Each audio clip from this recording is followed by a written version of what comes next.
Hello नमस्ते म रबिन कुलुङ तपाईलाई मेरो भिडियोमा स्वागत छ। आज चाहिँ म एउटा गाईको डिस्ट्रोकिया केस देखाउँदैछु। यो केस चाहिँ 2 महिना अगाडि यही गाईले एउटा मरेको बाछा जन्मायो।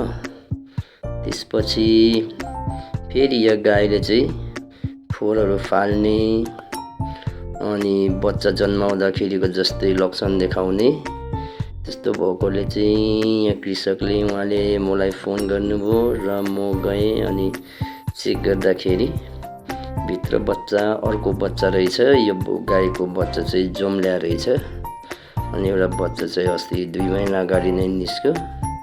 फेरि अर्को बच्चा चाहिँ भित्रै अड्केर बसेर रहेछ। अहिले पुरै कुहेर हेर्नुहोस् यो हड्डीहरू मैले निकाल्दैछु, तपाईँले हेर्दै हुनुहुन्छ देख्दै हुनुहुन्छ। यो गाईले 2 महिनासम्म या बाछा चाहिँ भित्रै कुहेर बसेर रहेछ अनि अहिले मैले चेक गर्दाखेरि भित्र पुरै कुहेर हेर्नुहोस् यस्तो अवस्थामा छ। मैले सबै हड्डीहरू चाहिँ प्रत्येक पार्टहरू चाहिँ मैले निकाल्दैछु हड्डीहरू अनि यो छाला हेर्नुहोस् सबै कुहेर गनाएर हेर्नुहोस् यस्तो अवस्था छ बिचरा यो गाई। यहाँ हेर्नुहोस् यो खुट्टाको नली हड्डी हो। यो गाई बिचरा 2 महिनासम्म हेर्नुहोस् यस्तो अवस्था, यस्तो भित्र कुहेको बच्चा बोकेर बसिरहेको रहेछ। यो गाई खाने दुध दिने सबै नर्मल नै थियो, खाइराख्ने दुध दिइराख्ने सबै नर्मल नै हो। तर बेला बेला चाहिँ यस्तो गनाउने फोहोर फाल्छ। के भएको एकचोटि आएर हेरिदिनुहोस् भन्नुभएको थियो उहाँले। फोन गर्नुभयो र म गएँ अनि गएर हेर्दाखेरि भित्र अर्को बच्चा रहेछ।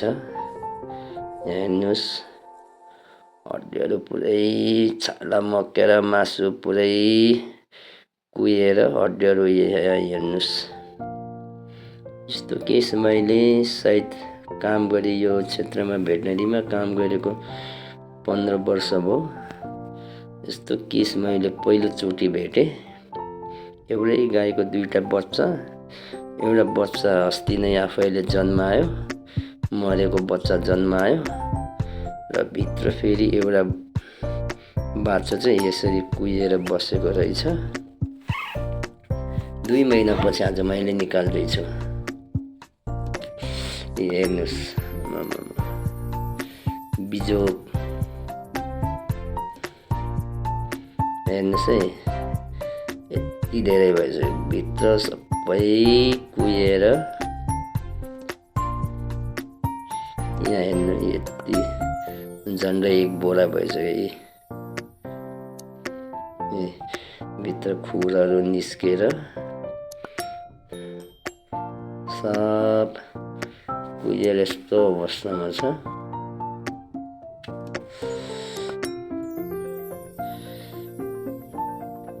यस्तै छ काम, यस्तै छ।